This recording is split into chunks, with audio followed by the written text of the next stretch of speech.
CGTN, China Global Television Network.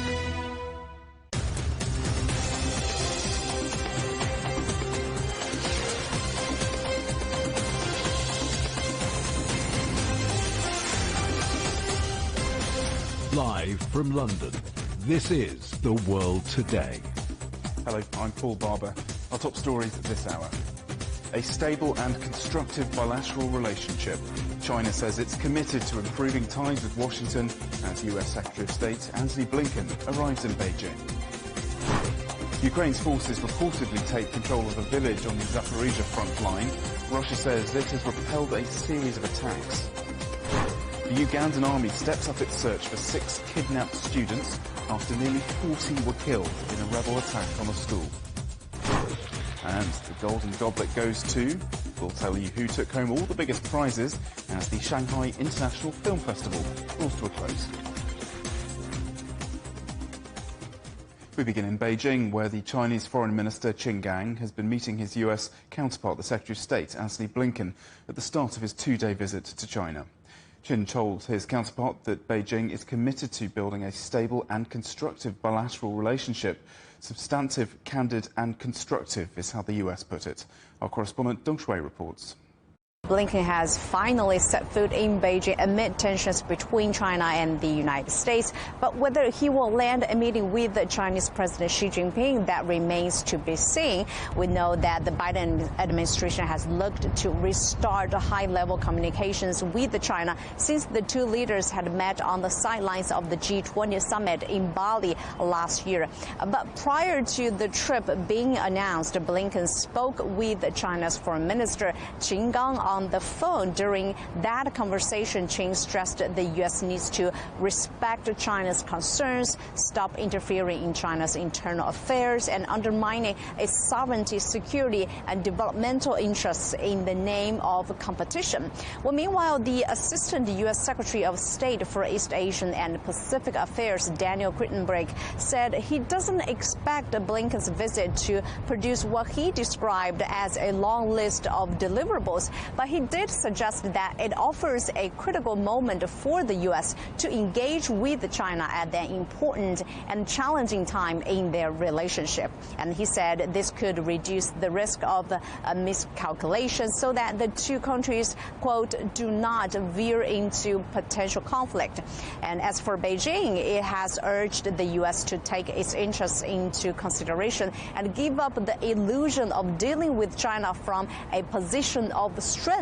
Wang Wenbin, the spokesperson for the Chinese Foreign Ministries, had warned Washington that treating China as its main geopolitical challenge is a serious misjudgment. And the differences between the two sides have dimmed expectations for a major breakthrough at the meeting today.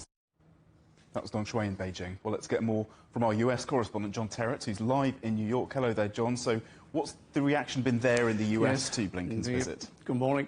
Good morning.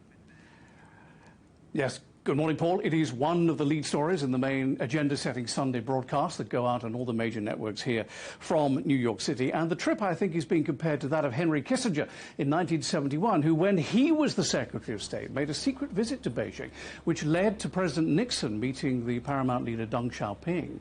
And it began the process of China's opening up. And diplomats say that we are at that same tipping point now, more than 50 years later, a point in which China needs to be rather respected more than it might have been by the Western diplomatic community in the immediate past. Now, the key task for Antony Blinken, he has a number of things he has to achieve, but number one, apart from avoiding any kind of conflict over Taiwan, I suppose that is the number one thing, but that is more in the distance, as it were. More immediately, his key task is to ensure that communications open up once again between DC and Beijing. Now, understand that they've always been there at the lower diplomatic level, but not at the highest level, which is what we're talking about today. And as Antony Blinken puts it, he wants to make sure that there is empowered communication going forward, with both sides listening to each other and respecting what each other has to say at the highest level. Now, he has a couple of things on his mind that he has to work towards. One is the G20 coming up in New Delhi, India in September, and then the Asia-Pacific Economic Cooperation Leaders Summit, which is coming up in San Francisco in November. Now, although Beijing, I don't think, has announced this, it is anticipated in Washington that President Xi will attend both of those events, and therefore President Biden will meet him at both those events, and Blinken has to make sure that he smooths the way to make sure that the conversation between the two leaders has been well prepared for. So that's another of his tasks. It is important to understand, though, that we still expect sanctions and other restrictions to be imposed on Chinese companies and Chinese entities by the Biden administration in the future. And this Wednesday, the Biden administration will host Narendra Modi, who's the Indian Prime Minister, in a lavish spectacle at the White House. And remember, India has its differences with Beijing too, just like does Washington, D.C. And indeed, D.C. and New Delhi are very close these days, as you know. More about that on another occasion. So I think for Antony Blinken, a lot is riding on this visit. Now, he was met by Qin Gang, who is the foreign minister. They met outside the cottage where Blinken is staying. They went in to have photographs taken in front of the flags, and then they had a meeting, and then they had dinner. And we've just had a communique saying what the outcome of that was. From the State Department in Washington, D.C., candid, substantive, and constructive talks. Qin Gang has apparently been invited to Washington, D.C. now to continue the talks. So that is a very good sign. And Qin Gang, for his part, saying that China is committed to a stable, predictable, and constructive relationship with the United States. So they are off to a very, very good start. You have to remember, those are just words, okay? And it's the sort of thing that the press people would probably always say after a meeting like this. They're all asleep in Beijing now, obviously. They'll pick up with their diplomatic activities on Monday morning. Paul? And John, with the stakes so high, is a breakthrough expected?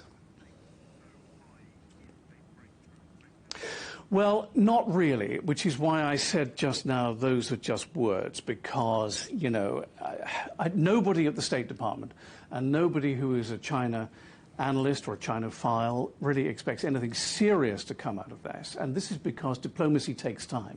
You know, in television and on social media, we want things to happen quickly, and you can't just fly into a capital city and expect to change the world. So I think that if it turns out that they do improve communications at the highest level, if they do pave the way for senior Chinese leaders and senior US leaders to go back and forth, much more so than they have done in the last 5 or 6 years, then that will be a victory. On Monday, I'm told that Blinken will meet with the senior Chinese diplomat, Wang Yi, and as you heard from our reporter in Beijing just now, we're on the lookout for a meeting with President Xi potentially as well.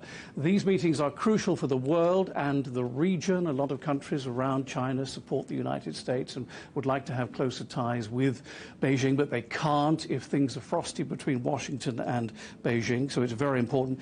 Just briefly and finally, what divides them at the moment is trade issues, human rights, Taiwan, South China Sea, Cuba, and fentanyl, which is coming in through the southern border, which is apparently sourced in China. What unites them, although Washington is not entirely happy with Beijing's relationship with Putin, but what unites them is Ukraine, climate change, health, the global economy.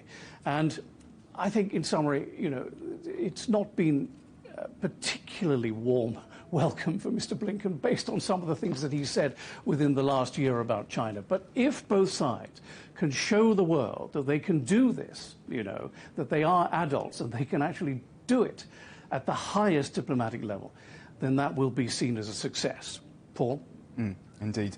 Well, John, thank you very much for that. John Terrett from New York.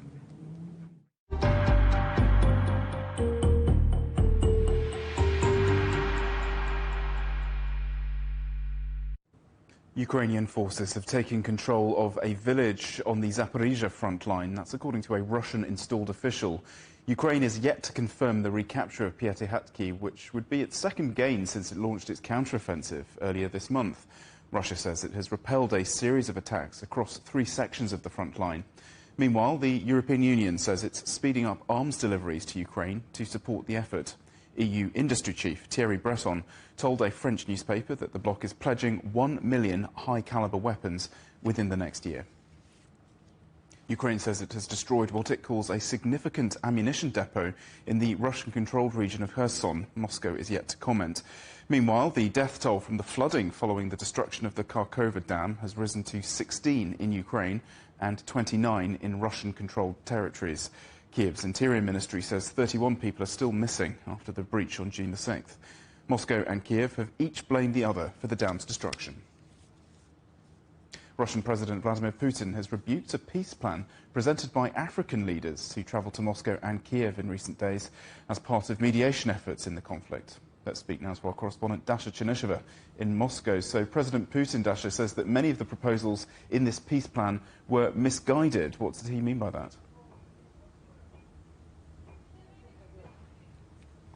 Well, indeed, as we have heard from the Kremlin following these talks in Russia's St. Petersburg, Moscow insists that many of the proposals of this peace plan are very difficult to be implemented because of the differences in the positions of Russia and Ukraine. Dmitry Peskov, Kremlin spokesperson, has said, though, that the Russian president was indeed very interested in listening to the African delegation. That's why he swiftly agreed to host them in Russia. He also stressed, the Kremlin spokesperson also stressed that Moscow does not really want to stop the work on finding the peaceful solution. Moscow has always been open to any contact and any discussions. So we understand that the discussions with the African leaders will continue, including when the African leaders come to Russia's St. Petersburg for the Russia-Africa summit that will be taking place in July. We also understand that Moscow says the main conclusion of this meeting in St. Petersburg was the very fact that the African countries do understand the real causes that have led to the ongoing conflict in Ukraine. According to Sergei Lavrov, Russia's foreign minister, it is important to see that those issues have to be addressed to restart the negotiations process, and Moscow believes that the root cause is the 2014 coup d'etat in Ukraine, as Moscow describes the change of power in Ukraine in that period. So Moscow says it was forced to start its so-called special military operation to respond to the growing threat coming from the Ukrainian territory against Russia. And the Russian president has also been addressing the leaders and showing them the draft document that was actually prepared by the delegations of Russia and Ukraine back when the sides were talking about the peace plan last spring in Istanbul. He said that this document has been initiated by the Ukrainian delegation, but then the Western curators of Ukraine, as Moscow describes, the Western countries have told Kiev to stop those talks. So in Moscow, the understanding is very clear. What's needed to be done is Moscow has to achieve its goals of demilitarization of Ukraine, as well as to make sure that there is no threat coming from the Ukrainian side against the Russian territory. And for that, Moscow insists the Western countries have first and foremost stopped supplies of their ammunition to Ukraine. Moscow says this is only extending the conflict. But interestingly, the delegation of African leaders has previously traveled to Kiev for talks with the Ukrainian president, Vladimir Zelensky, and he said that the withdrawal of Russian troops from the Ukrainian territory was paramount to start those negotiations. That's a non-starter for Moscow, which says that Ukraine has to be neutral, and Moscow continues its operation, conducting strikes against the military infrastructure of Ukraine and repelling the attacks that have been carried out by Ukraine as part of its offensive that has started. Thank you, Dasha. Dasha Chernysheva in Moscow. In other news, the search and rescue operation following the sinking of a fishing vessel carrying hundreds of migrants off the Greek coast is coming to an end. The extended search failed to yield any new information regarding the fate of the passengers or how many remain missing. Our correspondent, Evangelos Tsipsas, reports. It's day 4 for Mahmoud as he desperately searches for information about his younger brother. His search efforts have been focused now to the asylum center in Malakasa, where most of the rescued have been transferred. It took him about 2.5 hours to travel here from the city of Kalamata, but when he arrived, there was no news of his loved one. I'm sure he's died too. He told me he's spring in the water and he's swimming, he's swimming. But he stay 3.5 hours. Not all can swimming all this time. This is longer time for any people to swimming longer time like this. That is the problem. With no new information coming out of the Hellenic Coast Guard or the Kalamata city authorities, the relatives of the missing have rushed to this center to find any information that could link them to their loved ones. But sadly, most leave empty-handed. As the search and rescue operation wound up Sunday, the city of Kalamata held a memorial service for the victims of the shipwreck, both known and unknown. The climate there was tense and emotional as relatives of the dead and missing attended. What happened is a shame for humanity and our civilization, and the reason is not so much because of traffickers. For them it's business as usual. Instead, it's those who destroyed the southern Mediterranean with war and conflict. 6 days since the boat capsized, and the number of missing or presumed dead is still unknown. Greek authorities put the figure at 250, while eyewitnesses claim around 500 people remain unaccounted for, a significant difference. Evangelos Ipsas for CGTN from the Asylum Center in Malakasa. You're watching CGTN, still to come. No more waiting for a cab? Well, a new driverless car rental scheme launches in the UK.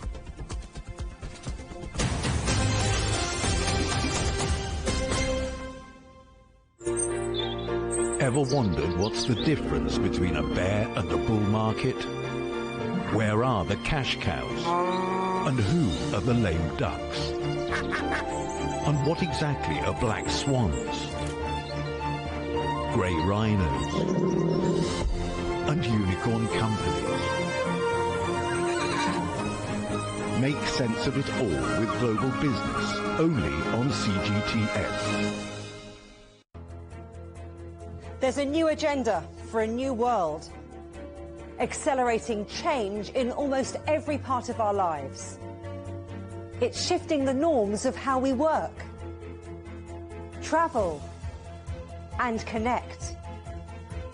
How we think, interact, and develop. It's a new reality, a new agenda with me, Juliet Mann.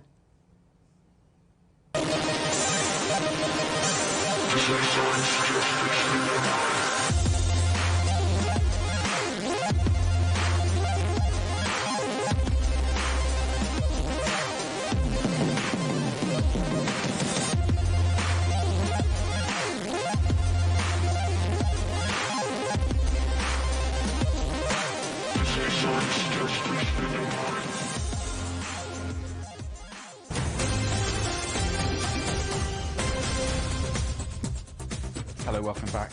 A reminder of our top story. A stable and constructive bilateral relationship. China says it's committed to improving ties with Washington as US Secretary of State Antony Blinken visits Beijing. The US State Department calls the talks candid and constructive. The Ugandan army is searching for 6 students who were abducted from a secondary school by militants. At least 37 others were killed when rebels linked to the Islamic State group attacked the pupils with machetes and set fire to their dormitories. Our correspondent Isabel Nakira is in Mpondwe, where that attack took place, and she says the Ugandan army are hunting for the rebels in the Democratic Republic of Congo. We've just seen a statement from the President, Yoweri Museveni, who has warned that he's going to push more of his army into the DRC soon. You must understand that the Ugandan army is already in the DRC and is hunting down the rebels, the ADF rebels that attacked that school 2 nights ago. So he says that that was a very cowardly and desperate attack, and it's the tactics of the ADF by hunting down and attacking sort of targets back in Uganda. They say that they're putting a lot of pressure on the ADF back in the DRC, and that's why they entered into Uganda and attacked a school, killing 37 students and abducting 6 of them. Right now, I'm standing at the hospital where the bodies of the students were brought. Behind me is the mortuary where the 37 students were brought. And right now it's quiet, but parents have already been handed over the bodies to them. And right now, at the far end is the ward where 6 students were admitted.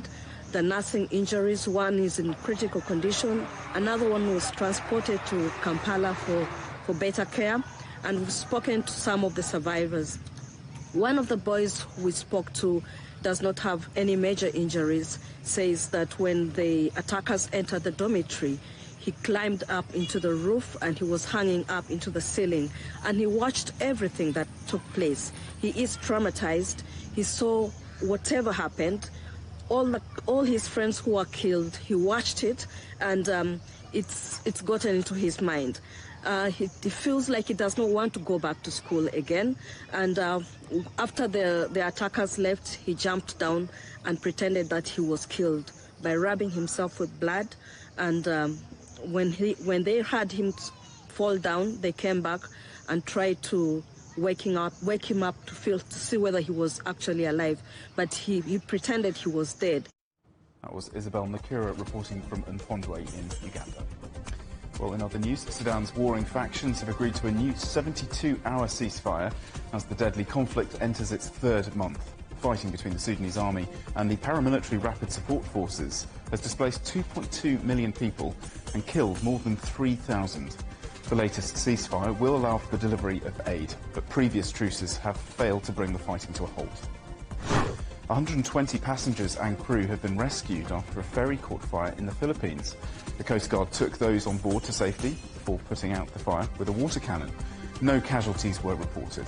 The ferry was crossing between two provinces in the central Philippines when it went up in flames. People in Mali are voting in a referendum on a new draft constitution, which the military rulers there say will pave the way to elections and a return to civilian rule. The military government, which seized power in 2021, promised to hold the ballot as part of a transition to democracy under pressure from West African states. But opponents argue the changes would give the president excessive powers. US President Joe Biden has held his first campaign rally since relaunching his election bid in April. He made his 2024 pitch to union members in the key swing state of Pennsylvania. The group represents more than 12.5 million workers. And early projections show that voters in Switzerland have backed a government plan which requires the country to achieve its net zero emissions by 2050. The referendum was sparked by environmentalists who say it's crucial to save the country's melting glaciers. Opponents argued that such measures would increase electricity prices. The results of the referendum are expected in the coming hours. A new driverless car rental scheme has launched here in the UK. It's the first of its kind in the country. And our correspondent Kitty Logan headed to the town of Milton Keynes to take a test drive. At the end of a long day, there's a rush to get home from the station. But at busy times, there can also be a wait for a taxi. Now there's a different option in Milton Keynes, hailing a car on this new app. The method may be familiar, but look, no hands. The car is driverless, a remote operator steering it from a control room. For now, the vehicle is monitored by a safety driver, but the aim is to eventually send empty cars out to customers. So our technology essentially allows for a passenger car to be remotely controlled from a control room by a human. And then slowly in the coming years, we are planning to add more and more autonomous driving functionalities to our system until we'll make it fully autonomous. Once the car arrives, customers drive themselves to their destination. The car is then collected remotely. Initially, Fetch is only operating 4 cars in a small area, but it has ambitious plans to expand its reach. I think this is a great milestone for the country as well, and it's not just us. We also have other type of driverless cars now launching across the country, which is always great to see UK, catching up with other countries like China and US. Last month, the UK's first driverless bus service launched in Scotland, also with support staff on board. The driverless technology and software used by Fetch has taken many years to develop, and it was monitored on road trials for the past 18 months. Now the service is open to all licensed drivers. This is still all very new. It's the first time we've seen driverless cars out on UK streets in a commercialised service. What will be really interesting is to see just how the public responds to this. Surveys show many people still have doubts about ditching conventional transport for driverless, and some road safety experts have questioned the concept of a remote operator. But Fetch is backed by the government, and the company says it's taking every precaution. We still have a lot of safety features that we'd like to build before we are comfortable to remove that safety drivers. But in addition to that, we also have built a lot of safety features within the car. Regular customers say they're enjoying the service. I think there's not much to worry about. I mean, especially when they are in the car, it's not that it's driving for you. You are still the driver. It's about the fact that it's being delivered to you without the driver. Some passengers may still prefer a traditional taxi, but if this new scheme takes off, the wait for a driver might one day be a thing of the past. Kitty Logan, CGTN, in Milton Keynes. The Golden Goblet Awards, which recognises the best in international movies, have been handed out as the 10-day Shanghai International Film Festival draws to a close. This year, some of the biggest names in film, both in front of and behind the camera, attended the event, as Chen Yilin reports. With nearly 9,000 films vying for the top honor, the Golden Goblet Awards were unveiled Saturday at the Shanghai Grand Theatre. Japanese film Yoko was the big winner, receiving the award for Best Feature Film, Best Actress, and Best Screenplay. The Jury Grand Prix Award and award for Best Cinematography went to Spanish film Mujeres. Chinese filmmaker Liu Jiaying received the Best Director Award for All Years, a story about the personal growth experienced by a eulogy writer as he makes new discoveries in life. Chinese actors Hu Ge and Da Peng shared the Best Actor Award. Apart from the Golden Goblet Awards, the 10-day festival has provided fans with highlight after highlight, including the youngest ever winner, 10-year-old Yue Hao, awarded Best Actor in the category for New Asian Talent for his starring role in Daydreaming. And the first film by a Greek diplomat who labored for 5 years as part of the Belt and Road Film Festival Alliance. 4 years of experience somehow found their way into becoming a film. So it's really like a dream come true. Filmmaker also discussed the role ChatGPT are having on the industry during its first sci-fi film week. ChatGPT or Midjourney have already had an impact on film production. That's what my team hopes to figure out before filming Wandering Earth 3. There was also a tribute to classic cinema, with old films restored and screened in 4K technology. During the festival, over 400 films from home and abroad have been screened across Shanghai, attracting over 400,000 viewers. Over half made their world or domestic premieres, offering audiences a special experience. The film festival is very international. We have a wide variety of movies from all over the world to watch. That's very appealing to me. There are many classics screening during the festival, like The Last Emperor, Gone with the Wind. It has brought back a lot of old memories. The 25th Shanghai International Film Festival has now closed its curtains. But just as industry insiders and fans point out, as long as the camera keeps rolling, the magic of cinema long continues. Chen Ling, CGTN, Shanghai. And our top story again. A stable and constructive bilateral relationship. China says it's committed to improving ties with Washington as US Secretary of State Antony Blinken visits Beijing. The US State Department calls the talks candid and constructive.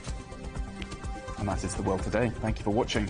More news at the top of the hour. Coming up next, it's Razor. For now, from all the team in London, goodbye.